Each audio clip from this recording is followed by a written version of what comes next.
Hey guys, welcome back to Season 4, Episode 31 of our weekly Q&A&T series.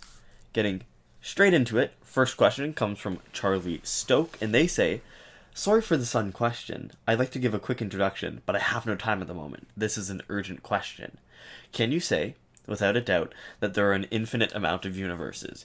Do you believe that some of these universes are like our own, but for one or two significant events, exactly the same?" This question came to my head, and I just had to throw it out. Now, see, with the first half of the question, this is me talking now. Okay. This is me. Yeah. BDCKR. Yeah. Abbott. Okay.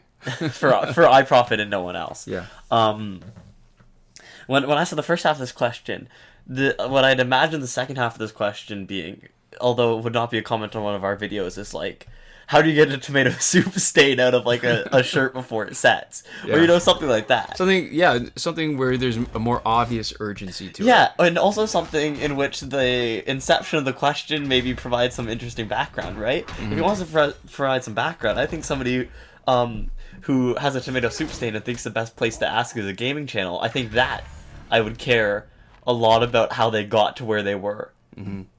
The steps leading up to them posting that comment would be more important to me. There's a real story there, and we're just missing out on it. But for this one, I feel like somebody's kind of off on their own sci-fi adventure, but I'm not sure exactly why us confirming it is urgent. So, I mean, if I was just to look at the question itself, I think is maybe not nearly as interesting, right? Because I think the idea of multiverses and alternate universes, isn't that just a way of understanding probability and quantum mechanics? I think that's, as a way of understanding probability and quantum mechanics, is the most compelling argument for why there might exist. Right, but it's not like something you can experimentally confirm or refute, right? I don't believe so, no. Because it's not, I mean, the fact that there are alternate universes, unless you can somehow transport yourself from one to another. I mean, I've read lots of great science fiction books like that, right? So that it helps you bypass the idea in time traveling where you have these paradoxes, right? Because instead of actually being in your own timeline where stuff changes or you change something, you're in somewhere else. But aside from being a thought experiment, I don't know that there's anything verifiable about the idea. Yeah, and I think the problem with it is that as an idea, it describes, well, the whole point of it for understanding quantum mechanics, I think, is that they exist, but they also collapse or in some way interfere with each other. Right. And that's why you see all the results. But the idea of like a universe where everything is the same, but we're all made of like Jell-O, is a really kind of human. Oh, I guess that's the extreme. I was interpreting his question more along the lines of, sort of like Joe Walton's farthing. Like branching paths. What if, exactly. Branching paths where there's something not so fundamentally different where, our DNA is made up of different materials. Yeah. But that, one human made one different decision and all of a sudden the world goes off on a tangent. Yeah, but I think the problem with that is that there's a way to mine that for interesting stories, but like branching paths creating different futures thing, it just, that becomes so unwieldy so quickly that it just becomes so inaccessible. The problem is, even if there was, and even if we could visit other ones, it would still be almost entirely inaccessible to do anything with it. It would be like our current search for other planets that have life on them, right? What do you mean? That there's just so many planets, and they're potentially at so many different stages of their evolution? There would be so much to sift through. If there's a human deterministic version of it, there'd also be stuff for like when humans developed, if humans developed, blah blah blah, like all that stuff. And the problem is there'd be an infinite number of ones that aren't interesting. Right. And so even as a thought experiment, it would be so functionally inaccessible. It would be like just not. I think it's a good example. It's like trying to find or colonize another planet that can currently sustain life. Like we've got a huge amount of probability space to interact with already, just in our actual real universe, of just looking around for stuff, and we're already having trouble looking in. If you think about multiple universes, looking in what would be the equivalent of like our neighborhood. Harley Quinn. Yeah, that's actually that's a good point. That is some food for thought, deeper than I expected in our regular Q&A. Yeah, so I just... And T. I think it's deeper, but it's also like not. I'm not interested. You know. I liked it better when I thought there was universes. something like a real emergency that he was about to just jump off into another alternate universe, and he needed to consult with us before he did. He's in some. He's in a further modified DeLorean. Yes. Yeah. So there we go. Our next question comes from GhostSniper, and they say, "So, is Flashpoint Batman not going to ever be the challenge again? 3 or more weeks ago, he was a $20 pre-order. Weeks later, he's still not the challenge. Am I missing some information? Or is this game being extremely stupid?" And I think what's funny to note is he was actually kind of a post-order. Because he was already there. Mm-hmm. He's been there before. Right. That's just it, right? Like, there's a lot of things that, depending on where you start playing the game, you take for granted. So some related points that are important for context. There used to be very few challenge repeats, right? Repeats were the exception. And that's not surprising, given that way back when challenges lasted 3 weeks. You'd have 4 or 5 new characters per update, so that's 4 or 5 new challenges. Meant that there's no time for repeats, right? You'd just be going through the original challenges, and then there'd be a new update. Yeah. So it never made sense to me to charge money for the next week's challenge character, right? Sure, Warner Brothers could make a few bucks off really impatient players, but I think they would have made more by putting them in as soon as the update hit, weeks ahead of the challenges. Oh yeah, if as soon as the update hit, you put in the ability to buy all the new content right away, and you didn't tell anybody what order stuff was coming out in. Yeah. I bet you could sell some stuff. I would probably be interested in something if I got to play with it a month beforehand, right? Right. I mean, being able to take it online, obviously, because we get to mess around a little bit with the hacked accounts, but that's in a really limited way. Right. I mean, and it makes even less sense, too, when you're looking at so many repeat challenges. Because many people, like you were just saying about post versus pre, because Flashpoint Batman has been around, so they've got a paid pack, but a lot of people already have that character, like, not just Flashpoint Batman, but in general, have the characters that they're having the pre-sale packs. Yeah. So the pricing is out of whack for what you're getting, and you only need to wait 1 week most of the time to unlock these characters. And at most, you're spending power credits after, which is just your time, which you're spending anyways playing the game that you like. Yeah. So, I guess the real answer to the question is he not ever going to be a challenge again? I mean, 4 years ago I always said, yeah, probably not. And now I'm saying, yeah, there's a good chance he's going to come back. We've had lots of guys repeat. Now it's just arbitrary, because there's some guys that have repeated a bunch of times, and some that have never. Like Regime Hawkgirl never has, and she hasn't been available in any packs. So there we go. Our next question comes from Cruz Dimas, and they ask, in your opinion, disregarding gear cards, what is the most solid team in Injustice? Flashpoint, Batman Ninja Team, Red Sun, Arkham? And now I think this question is interesting because there's a lot of answers, right? If it's single player, that's one thing. Yep. That's just basically highest stats with good synergy passives. Right. If it's multiplayer, that's another thing because of matchmaking. Whether or not you augment is another thing. Right. But I think we're going to probably assume, for the sake of this, not augmented. And if you're just talking about multiplayer, the reality of it is it's probably like a bronze or silver team. It's whatever the highest bronze or silver team stats are with the best passives. Where you're least likely to face a team with high gears. Or gear at all. Right. Yeah. So that's probably the team that you'd be able to most consistently win with. Right. Especially if they are augmented. Right. So here's the thing too, right? I mean, when you disregard gear cards, so I was thinking of an answer more in terms of just like high output. So I was thinking more along the lines of single player. Yeah. Because you're right. When multiplayer, then the bronze is it. But even once you get past the point where you avoid all gear, then if we're looking at those kind of teams, when you disregard gear cards, each of the individual cards basically equal footing, and some are more of an equal footing than others, right? So some cards that are really spectacular with gears all of a sudden become very ordinary. Yeah. So that, for the special loadout with Luchador Bane or the Batgirls with the Cloak of Destiny and League of Assassin's Knives. Yeah, without those, they're just okay. Right.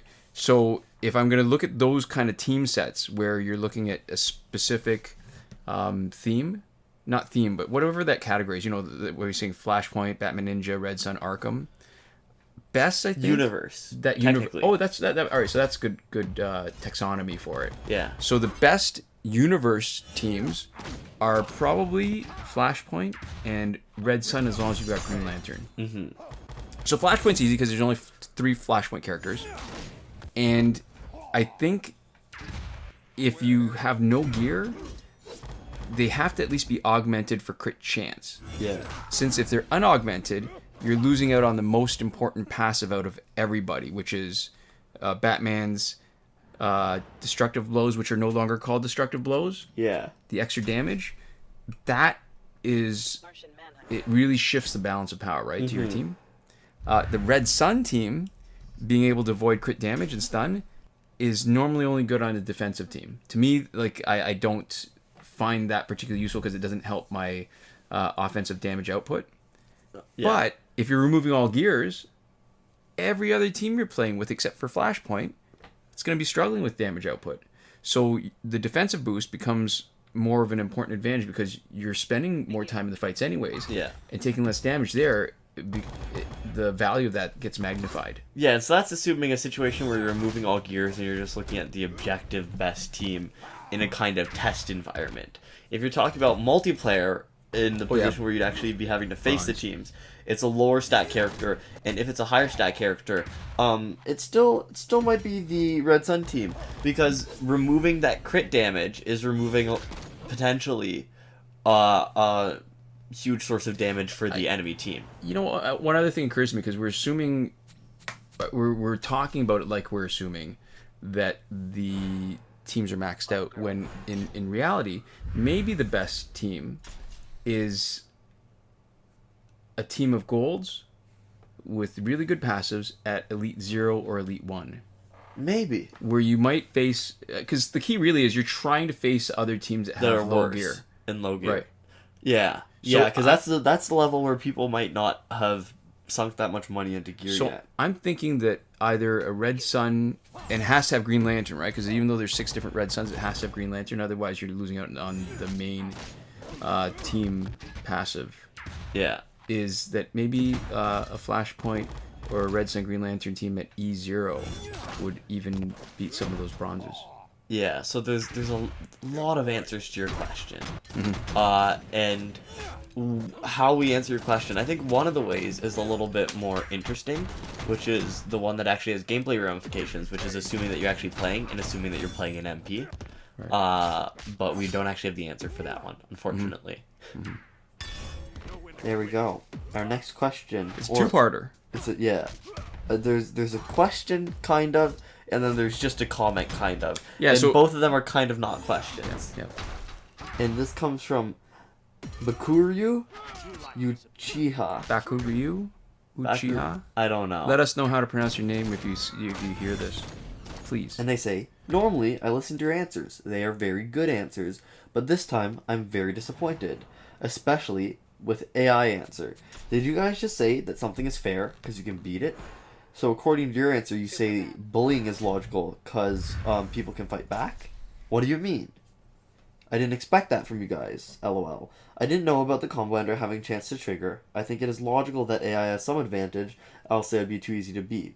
When I get to thinking about fair, I don't think it's fair at all. You can beat everyone because you have everything. Some players, like us, don't have everything in max AUGs. We struggle to win. So I think this was a very inaccurate answer, and I think you should rethink about that one. And then a later comment somewhere else, there's and they say, sorry, I don't agree with BDCKR. I always find Static very unfair. He can perma-stun all characters, and his first few in Special 1 always deal max damage. If you don't have Astro Harness or Fourth World, you'll lose against him. This is coming from someone who doesn't have all characters max AUG or even half AUG. Mm-hmm. So that was actually a response to the original question that we answered in our last Q&A&T, and then his comment that we read first was the one on that Q&A&T. Yeah, and the second one was a response to something that iProphet said, because that was the question that we were responding to, and he was like, "Yeah, I guess I agree with you guys. I was hoping you would say something different." Right. which is fair, I guess. I'm sorry. I guess you have largely the same perspective that we do. So I like the question for a couple of reasons, right? It shows that at least someone is paying attention to what we're saying. Yeah. And at least someone is engaged enough with what we're saying to feel strongly about it. And obviously, we know that there are people who are doing that. This is just this is proof of at least one more. It's not that we think it doesn't happen. It's just that it shows it, right? This is an extra. So I think they're responding to something that we didn't say. And maybe as a bit of a preamble to give it context, something that should be obvious to anyone who watches us is that we spend a lot of time, definitely more than a decent amount of time, demonstrating glitches, right? And we spend even more time than we do demonstrating them, exploiting them. And testing them, and everything. So we are not moral absolutists, right? There's no absolute black and white answer where something is always right and something's always wrong for any case. Like, there's gray areas. Yeah. So now that we got that out of the way, what we were talking about is game mechanics. And I think it's quite reasonable to judge the fairness of game mechanics based on how the gameplay works out. Yeah. I mean, we're not saying that's a reasonable approach to life, right? Mm-hmm. A game, to me, is an artificial construct with rules that are created at the whim of the developer, and how successful or unsuccessful it is based on how people feel about it once they start playing it. Yeah. Yeah, and I think that's an important thing to note, how people feel about it. I think whether something feels fair or not is a lot of it is a reflection on whether or not you feel like there's something you can do, whether or not you feel like there's a strategy to correct it. And that's why games can be hard but not fair, and games can be really hard but still fair.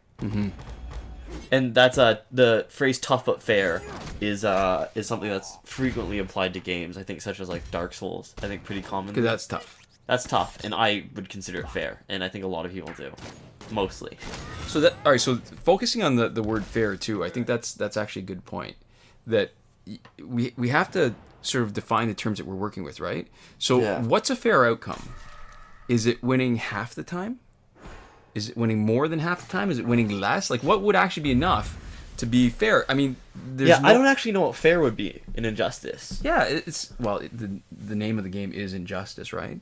That's true. There's no objective definition that everybody can accept about what's fair. And so let's take a look at the case of Static, which we didn't address properly, and iProphet called us on it, and that was actually quite fair of him to do that. That fair? Yeah. We were specifically asked about him. It's just one character out of many, and he doesn't show up as an opponent all that often.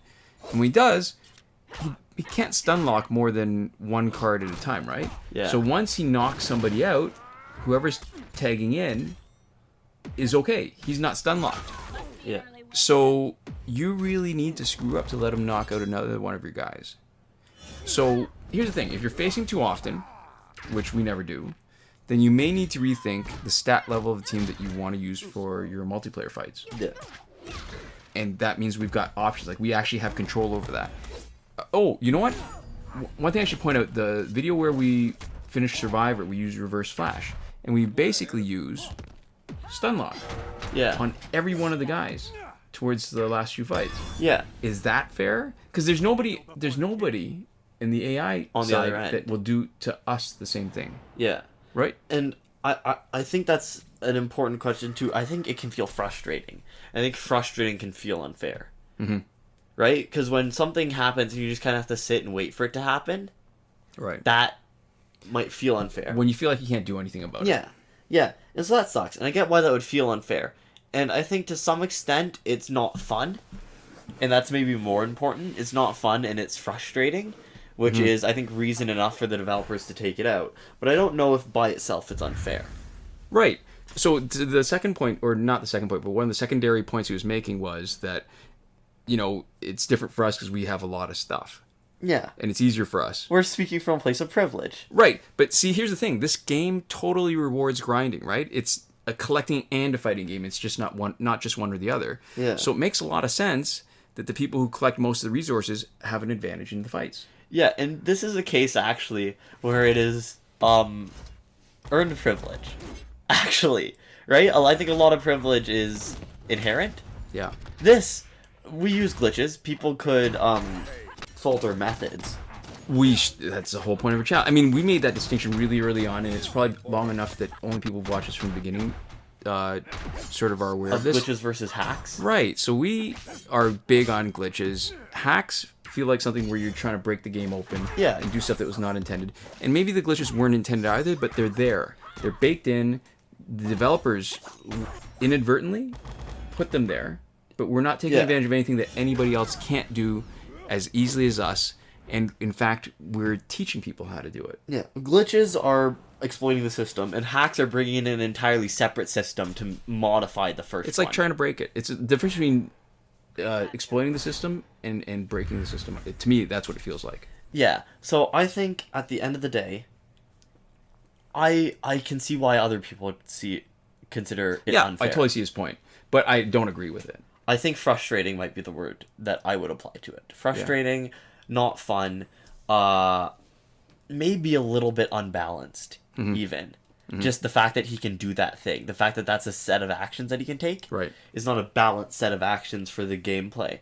But I don't think it's unfair. I think that's actually, in this case, much too nebulous a thing. Right. Because I think the reason why people say that is the way that Injustice is set up, it's made to appear like you're working from an equal playing field. Mm-hmm. Because you're fighting teams that are ostensibly the same as yours, and with gear that's ostensibly the same as yours, and a move set that's ostensibly the same as yours. But there's enough subtle stuff that makes it different that I don't think it's supposed to be, especially with the way Matchmaker pits harder people against you, and all the other little quirks. It's meant to look like you're fighting a balanced fight, but I don't think it's. I think there's a lot of ways that it's always a little bit unbalanced in one direction or the other by design. Totally agree. Oh, I should point out as a plug for us, check out the previous video. I'm digging around for it. I'm gonna dig around for it and link it. But there's someone asked us about whether or not it was okay to talk to their kid about glitches and how to talk about glitches when we're talking about the difference between cheating in a game versus cheating in life, and that applies, I think, to this question about what's fair in a game is not something that we're advocating should be a strategy for real life. And especially cheating at the expense of others. Right. That's an excellent point, because the kind of glitches that we've always recommended have been the kind where, I don't want to say victimless, but it's less of the kind of a glitch where you're taking something away from somebody else in order to have it for yourself, which is what happens when you use a glitch that helps you rank up higher in the multiplayer season. Yeah. So there we go. Our next question comes from NBA Buckets, and they say, been watching you guys since the glitch that gave you huge random rewards. And I want to just say as a quick aside, I'm not sure exactly which one you're talking about. Yeah, I don't know which one was random. Yeah. So can you please answer this question on Q&A&T? Which gears will do most special 1 damage? Okay, so I think there's really only... It depends on how you interpret the question, but with most interpretations, the one real answer is League of Assassins Knives. Yeah, for its splash damage. Right. Splash damage, nothing else has that kind of splash damage on Special 1. 50% means you're basically doubling the damage of a team that has 3 members still. So the first guy gets hit, you're doing 50% on each of the other 2, so that's an extra 100% damage. Yeah, and even if there's only 2 other guys, 50% boost to Special 1 damage is still crazy. Right. Other splash damage, like Master's Death card on Special 1, is less, not only because it's a lower number, but also because it takes time, and you don't get all of it. Now, there's also alternatives, right, of things that can actually do splash extra Special 1 damage. So you can get more splash damage by increasing crit damage, by increasing crit chance on Special 1. You can just increase Special 1 damage directly with a certain percentage, but those are actually the worst because the percentage is usually low, and the percentage increase is off the base, the lowest amount. Like if it's a tap thing or a swipe thing, it's whatever percent off if you didn't tap or didn't swipe at all. Yeah, which is actually not great. Right. But again, if you're going to look at it a different way too, maybe the Cloak of Destiny is the one that gives you the most boost on Special 1 damage, but you have to set it up properly. Like in isolation, it's probably not, unless you're working with a guy who's got built-in stun, like Luchador Bane, or more commonly the Batgirls. Yeah. Or you're setting it up so that you're stunning and then tagging in somebody with Cloak of Destiny. Yeah, so there you go. A lot of answers. And the final answer is basically anything that doesn't actually directly say boost special 1 damage. That's the crappiest that's one. True. Out of all those options, yeah, that's true. The next question comes from Kanishk Singh. And they say, the best I get out of Lord Joker is by using Ares as a glass tank, then using Godsmack to make sure the opponent cannot block, then use Joker with Deathcart, Tantu Totem, and Batman Ninja Helmet to obliterate the team. The helmet helps take less damage in between the transition of KO'd enemy. So I like these kind of questions too because... Can I say? What? Lord Joker sounds wrong to me. It's Ninja Lord Joker, but it's not. I know I'm wrong. I know Batman right. Ninja is the universe, but I hear Lord Joker and I say, you're wrong. That's incorrect. It feels wrong to me, and I know it's my fault. And I know this person said it right. Okay. It's like saying a big-ass car. Oh, yeah, that's the XKCD hyphen thing? Yeah. Yeah. But it feels wrong to me. Doesn't it feel a little wrong? It does. Now that you pointed it out, it does. It's like one of those things I didn't notice, but now that you pointed it out, it's gonna bug me. I'm incorrect. I'm in the wrong. This person did it right. But I feel like I need some sort of justice. All right, that would be fair. So this is a great. Would it be? I don't think. I don't think so it would be. It's a great idea in theory, but maybe we should look at some of the limitations, right? So in order to do that, to do Ares first and then Joker, you need to generate 2 bars of power in Ares. So you're already giving Master's Deathcart and Tantu Totem someone else. That means your only 2 options are you're either running the risk of getting Ares knocked out while you try to generate 2 bars of power, or you need the classic Ra's al Ghul's Scimitar plus Batgirl as your 3rd team member to get those 2 bars. Or I guess you could use Killing Joke Joker and sacrifice him. But the potential problems with your strategy, which seem to be focusing on stopping an opponent's blocking, what if Ares knocks out the opponent, right? Mm-hmm. Then everyone else is still the same. You're left with using Joker to drop in for a special 2, which, as we've shown with our Batman Ninja Lord Joker team, he's already pretty effective without having to take up 2 other slots just to get the unblockable. Yeah. And if your Joker does a special 2 against someone that revives, he suddenly lost his power because the opponent isn't knocked out. And then you're going to have to go back to trying to generate 2 bars of power to Ares, and then drop in Joker again. Mm-hmm. So it seems like a lot of extra work and setup just for a marginal improvement, right? Because let's say you use someone else with a multi-hit special, that should be just as good, if not better, to handle revives. And you could probably, because Joker can't, right? He just goes for the one guy, he finishes out one guy, and that's it. So you could probably save Ares for his own team where he's the star. If you're going to need to use his 2nd special anyways, why not just give him Tantu Totem and use him to smoke everyone like we showed in a few Ares videos that we've already done with Tantu Totem. I think we'll probably link that in the description. Yep. So there we go. Our next question comes from Sliders1996. They say, love your guys' videos. They've helped a ton. I'm a new player of 3 months. My question is, I have been using the credit glitch. I have a good collection of characters. I just spent a lot to get Arkham Knight Batman and level him up to 7. But should I spend my remaining 4 million credits on trying to get 3 more copies and get Arkham Catwoman to level 7? Need 3 more for that. Or should I just keep them and stock up on them because the glitch might end soon? It's been almost 6 weeks now. Thank you for all the videos and your time reading this. First off, I want to say thanks so much. It's cool. You're a new player. You obviously have a really strong sense of what you want to do, even though you're asking us a question about what specifically to do. You've kind of got a game plan figured out. You're trying to plan your long term. You're also very polite. That's very good. Good on you. That's always a plus. Yeah. I mean, I just want to say I appreciate that. And it's cool. I always like hearing about new people coming in. I like knowing about our long-term fans, but it's almost unfathomable to me that new people come in and continue to watch our videos. It is like a 5-year-old game. Yeah. Yeah. There's a thing that people say where if you're making like content that's like constantly making new content, you should make it as if there's people coming to it for the first time. Yeah. And I feel like I just can't even imagine people coming to like content like this for the first time. Yeah. So it's weird to know that. So I think that's totally separate from your question. Right, that's not right. answering your question. So at all right, all. so getting to his question, right? So the question, let's flip that back for Sliders 1996. What are you saving your credits for? Right? Thank you for the time spent listening to this question. Yeah, I mean there aren't many, if any, cards that are better than Arkham Knight Batman. So if you can think of something better to spend it on, yeah, go ahead, save it. But the last time this pack was in the store was back in November 2017. Who knows when it's disappearing and when it's coming back? So if you're okay with the idea of waiting another 8 months, maybe more, if you want more copies, then sure, save the credits just in case you find something better to buy. Yeah. The key, I think, really is recognizing what you're saving the credits for and what you're going to spend it on. Yeah, I think no matter what, you should be spending some relatively soon. Yeah, so I think the point's taken too that there isn't always a useful glitch for power credits because they've only been playing for 3 months. It's probably useful to revisit some of the history.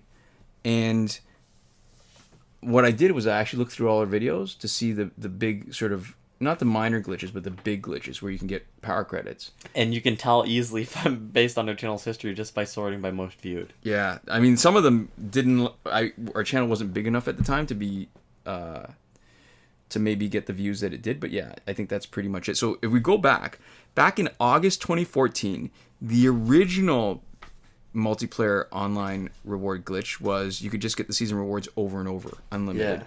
That was August 2014. Then in December 2014, when you reduce your credits enough, you could buy literally like 40-something, almost 50 packs for the price of one. Yeah, and then sell them for way more money than you spent. Right. And that was just by tapping quickly. And then in February 2015, we did the same sort of thing, but because we flipped, it was with the flip technique. And you could not only do that, but you could buy 50, or not 50, but a lot of copies of an expensive pack for the price of a really cheap pack. Yeah, which is even better. May 2015, it was we were unable to get the cheap pack or the multi packs anymore, but we could still get it cheap. There was a version of doing that we had in June 2015 where you could use a different method, just lock and unlock to do exactly the same thing. Yeah, to get cheap packs. And then in August 2015, the one where people would screw up their characters was there was an infinite cell using the lock unlock technique. And there was one even just a couple months after that in November where by quick tapping 3 different places on the screen, you could end up selling something over, but then it wouldn't break your game. Like you would still keep it. Then there was, in March 2016, another infinite cell where you could potentially break your game and, sell a character that ended up locking it out if it showed up as a daily bonus. Yeah. And then that takes us to, I think 2017 was a bit of a barren year. As far as infinite credit glitches go. Right. But There's still glitch stuff happening. Right. So then there was, at the beginning of 2018 in February, there was the glitch for power credits by basically not having to fight because you could just hit the next fight using the last fight stats and just quickly go through a ladder in no time at all and just get all the money and the experience for it. Yeah, and that cyclically brings us back to an infinite multiplayer glitch, which is the epoch that we're currently in. Right. That's the time we're living in. It always feels like when there's no glitch that it's been forever since the last one. And there's never going to be one again. Especially since, each one, especially after the first one, it felt like this was game breaking. Yeah. Right, when we saw the first one. But and again, it's like those investment companies. Past performance is no guarantee of future results. I think they use predictor. Past performance is not a predictor of future results. And okay. I remember that because I feel like that's too many P's. Oh, that's a good point. So I think the attitude is right to maybe exploit the glitch while it's available. But spend it on team packs, get your teams up there. Maybe instead of completing the challenge multiple times, spend that time exploiting the glitch and just buy the extra copies. Yeah. I think that's still much more efficient. Actually, I know that's still much more efficient. And that's if you're willing to. If you want to play the challenges, if you enjoy it, you can go ahead and do that, obviously. Yeah. But basically just exploit, and then spend it. Get some gear. If it were me, if it were my team, I was 3 months into it and I had the opportunity, I would just get the Arkham Pack. Yeah, I would get the Arkham Pack. I would get enough to Elite 10. Pretty much everybody. Yep. I would continue buying targeted team packs. I would buy the daily discount gold for sure. I would stock up on a ton of gear. But the specific question, while the Arkham Pack is in place, buy that. Mm-hmm. Period. So there we go. That's all of our questions. Now we have some thank yous. But before the thank yous, if you want to become a person that we're about to thank, you can. And you can also support us at the same time. You can become worthy of the thanks and also receive the thanks in one fell swoop by going to patreon.com/BDCKR or clicking our avatar in the bottom right corner at the end of this video and tossing some money our way. We get that most people aren't going to do it for one reason or another, whether or not it's the fact that they can, or they can't, or they don't feel like it, or they just they found our videos by accident somehow, watched to the end, and then just decided that we're not very good. Yeah. But that's totally cool. We appreciate all of our listeners, all of our watchers. Yeah. But specifically for our patrons on Patreon, a thank you to Alberto Jr. Camarillo, Edwin Felix, Eddy G, and Console Peasant, who are supporting us at the highest last word tier. iProphet, who's supporting us at the Your Message Here tier, and Shawn, Farrell, and LAIN, and Daniel Simonson, who support us on the credited level. And I feel like we should mention, this is the month rollover. This is when we're going to be saying goodbye to Alberto Jr. Camarillo. We had a false start there. Yes. But thank you so much for the support that you have given us. Goodbye as a patron, but not as a watcher. Because he said he's going to still watch us, and that's all you got to do. We appreciate the time you spent with us. Thank you. A reminder that we're taking a 2-week hiatus in August. We actually do have some content scheduled for those 2 weeks while we're away, and hopefully you guys are going to stick around and watch some of it while you're waiting for us to come back, and maybe watch some of our older videos, that catalog that we've got, where we're getting close to 700 videos, I think. Yeah. So thank you guys so much for watching. We'll see you next time. Komoda.